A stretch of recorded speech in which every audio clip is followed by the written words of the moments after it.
నేర్చుకోండి, లక్షల్లో సంపాదించండి. Quality thought Madhapur, Ameerpet, USA. YouTube revenues ఏంటి బ్రో? అంటే 39 లక్షలని ఒక స్టోరీ మంత్లీ పెడితే ఎన్ని కోట్లు 12 నెలలకి? నిజంగా ఎన్ని కోట్లు వస్తున్నాయా? 12 నెలలు కాదు బ్రో, నువ్వు కూడా ఎంత ఇట్టయితే నేనేం చెప్పాలా. నాకు వచ్చిన 3 నెలలు బ్రో. నాకు వచ్చిన నెల పేమెంట్ ఇదే అని చెప్పేసి ఒక వీడియో చూసాను నేను. ఒక నెలకి 39 లక్షలు వస్తుంటే మినిమం 30 లక్షలు వేసుకున్నా, సంవత్సరం అంతా అలాగే వస్తాయా?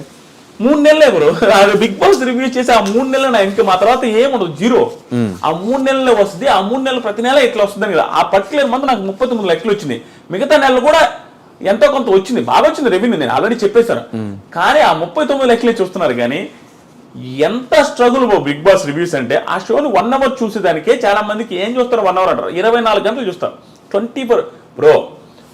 చూసే జనాలకు కానీ ఎవరికైనా ఒకటే మాట, నువ్వు దేంటైనా సక్సెస్ అవ్వాలంటే బిగ్ బాస్లో అని ఫ్యాషన్ ఉండాలి. ఏది ఆ ప్యాషన్? డబ్బు సంపాదించాలి అనేదే ఉండాలా, దీంట్లో సక్సెస్ అవ్వాలనే ఉండాలా, నువ్వు ప్రమోట్ అవ్వాలి జాబులు అనేదైనా కసి ఎక్కువ ఉండాలి. ఆ కసి ఉంటే వచ్చేస్తుంది. బిగ్ బాస్ మీద బీభత్సమైన కసి నాకు.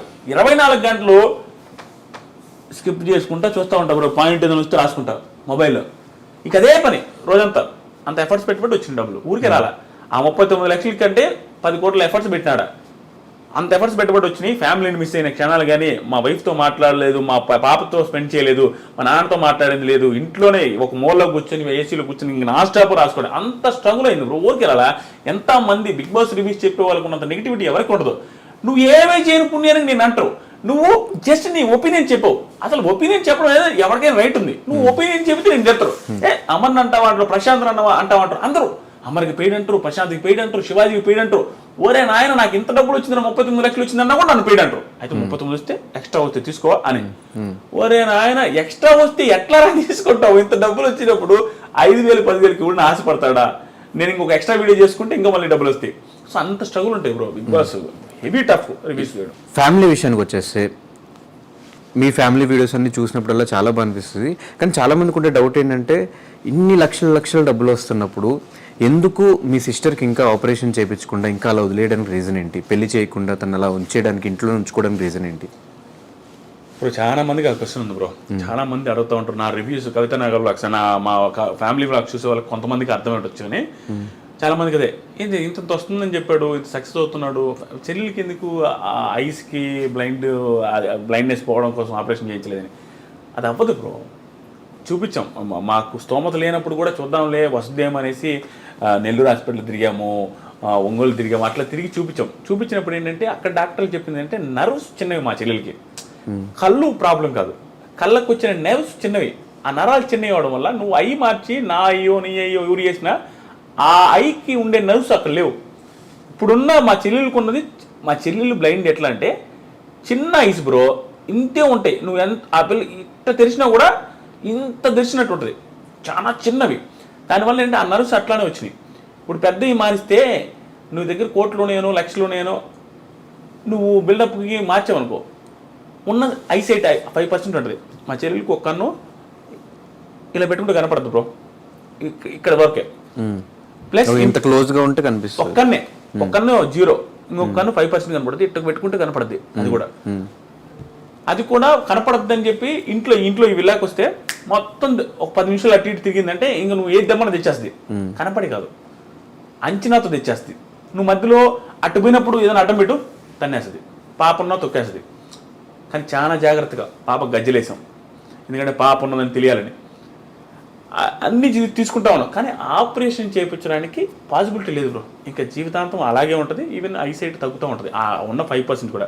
చాలా మందికి డౌట్ ఏంటంటే వంట చేస్తుంది కదా, కనిపిస్తుందేమో, కనిపించి కూడా వీళ్ళు యాక్టింగ్ చేస్తున్నారు అనుకోవడం.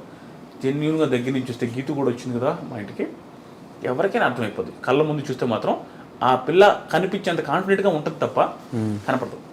జస్ట్ వెరీ లైట్గా కనపడుద్ది, అది ఒక్కొక్కసారి అసలు కనపడదు.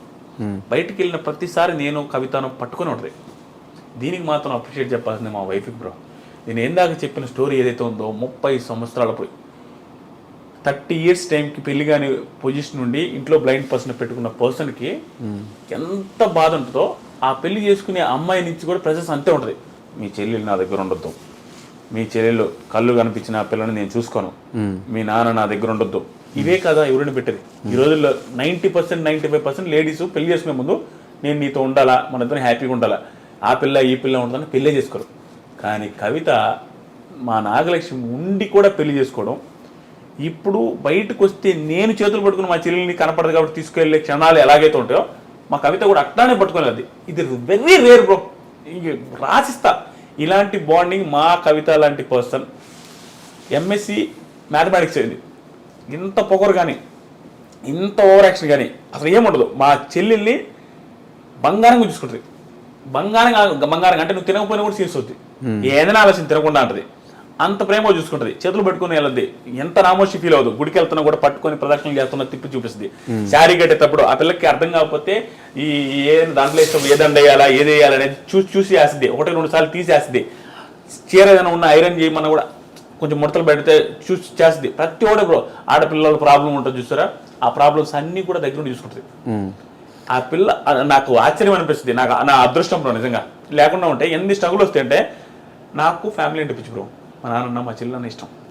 అలాంటిది అర్థం చేసుకుని పిల్లం వచ్చింటే నేను ఎన్ని లక్షలు సంపాదించిన లైఫ్లో హ్యాపీనెస్ ఉండదు.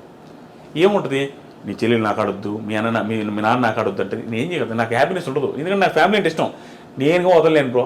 కొంతమంది ఎదవలు మూర్ఖులు, నేను పాయింట్ వచ్చింది కూడా చెప్తా, ఎలా బ్రో పేరెంట్స్ వదిలేస్తారు? ఎలా బ్రో? ఎంత ఎదవలైనా చూసుకోవాలి కదా బ్రో.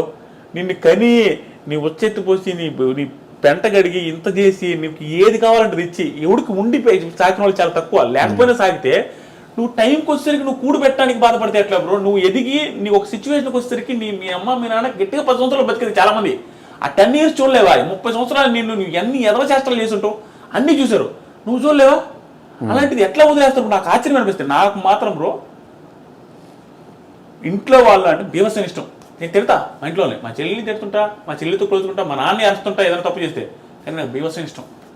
అంటే వాళ్ళ గురించి ఆలోచిస్తే ఎక్కువ.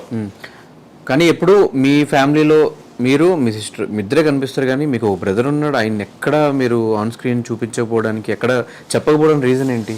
రీజన్ ఏం లేదు. ఈ మధ్య కనపడదు, ఈ మధ్య చూపించడం కూడా కనపడతా ఉంటాడు. మనం కూడా ఐఎఫ్ సొమ్మాలేసి తేలిచాం. ఏంటంటే ఆయన విలేకరు, పల్లెటూరులో ఉంటాడు. మా అన్న మా ఊర్లోనే ఊర్లోనే మా పొలాలంతా వ్యవసాయం చేసుకుంటూ ఉంటాడు. జర్నలిస్టు. సో అక్కడ ఉండిపోతాడు తప్ప దానివల్ల ఏం రిలేషన్ బ్యాడ్ ఏం లేదు. మాకు దేవుడు దయ వల్ల బ్రో చెప్తాను కదా టైం అని. ఆ టైం వచ్చేసరికి మా అన్న హ్యాపీగా ఉండు, మా అక్క హ్యాపీగా ఉండు, నేను హ్యాపీగా ఉన్నా. మా అక్క బేల్దారి మేస్త్రికి ఇచ్చి పెళ్లి చేసాం. బేల్దారి మేస్త్రికి ఇచ్చి పెళ్లి చేసేటప్పుడు నేను అనుకున్నా, నేను బాగా ఓవర్ అప్పుడు మేస్త్రికి ఇచ్చేది అంటే మనకి ముడ్డెనక లోన్లోనే అనేది తెలుసు. ఆయన కూడా మనం ఏది తోపని అంటే పిల్ల చేస్తలో మా నాయన చెప్తా ఉంటాడు, ఒరే మన పరిస్థితి బాగాలేదని. మేస్త్రికి ఇచ్చేది బేల్దారి మేస్త్రికి మంచోళ్ళకి ఇక అని. అంటే మన పరిస్థితి అసలు బాగాలేదు, ఆడ దొరకడమే కష్టమో అనుకుంటేమో నేను ఓవర్ చేసేది. కానీ మా బావ ఇప్పుడు కావల్లో బిజియెస్ట్ బేల్దారి మేస్త్రి. టైం బ్రో వాళ్ళు బీభత్సమైన స్ట్రగుల్స్. వాళ్ళు హైదరాబాద్లో చిన్న రూమ్లో ఉంటే ఆ రూమ్లోకి వెళ్ళి నేను ఉండేది. ఒకే రూమ్లో మా బావ, మా బావ తమ్ముడు, మా అక్కకి 2 పిల్లకాయలు ఆడుండేవాళ్ళు. నేను కూడా ఆడు పోయి 2-3 నెలలు ఉన్నా. చిన్న రూమ్లో బాత్రూమ్లు అన్ని 3 ఉంటాయి, 20 మంది 30 మంది అక్కడే ఉండాలి. అక్కడి నుంచి స్టార్ట్ అయ్యి 100 రూపాయలు కెరీర్ స్టార్ట్ చేసి ఈరోజు బిజియెస్ట్ బేల్దారి మేస్త్రి, ఇల్లు కట్టిస్తుంటాడు. టైం అంతే. For more videos, please subscribe to iDream. Please subscribe to iDream. Please subscribe iDream. And please subscribe to iDream.